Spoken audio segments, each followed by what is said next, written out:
रानीपुर मां वाके ख़बर ॾींदा आलम मदद अली सोलंकी जी रिपोर्ट मुताबिक़ गंबट नादरा ऑफिस 12 सुञाणप ठाराइण लाइ ईंदड़ माण्हुनि खां प्राइवेट एजेंट जाली ठपा हणी अबोज माण्हुनि खे ठगण लॻा।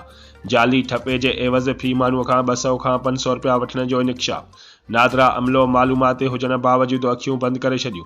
मुतासिरीन जो एजेंटनि खिलाफ़ एहतजाज। उन मौके ते नादरा रजिस्ट्रेशन सेंटर में शनाख्ती कार्ड ठाराइण लाइ ईंदड़ औरतुनि ऐं मर्दनि जो चवणु आहे त असांखे नादरा मां शनाख्ती कार्ड ठाराइण लाइ 17 ग्रेड जे ऑफिसर खां सही कराइण लाइ चयो वेंदो आहे, जंहिं सबबि असीं नादरा ऑफिस ॿाहिरां वेठल एजेंट मार्फत सहीअ सां गॾु ठपो हणण जी मुद में हुननि खे 200 खां 500 रुपया ॾींदा आहियूं। बैद में उहे काग़ज़ नादरा ऑफिस में जमा कराईंदा आहियूं। हुननि जो चवणो त हिते एजेंट सरेआम जाली सयूं करे 17 ग्रेड जे ऑफिसर जा ठपा हणंदा आहिनि, पर हुननि खे केर बि चवण वारो नाहे। ही एतिरा त बाअसर आहिनि, हुननि खिलाफ़ केर बि आवाज़ उथारींदो आहे त उहे आवाज़ उथारींदड़ खिलाफ़ केस दाख़िल कराए उन्हनि खे गिरफ़्तार कराईंदा आहिनि।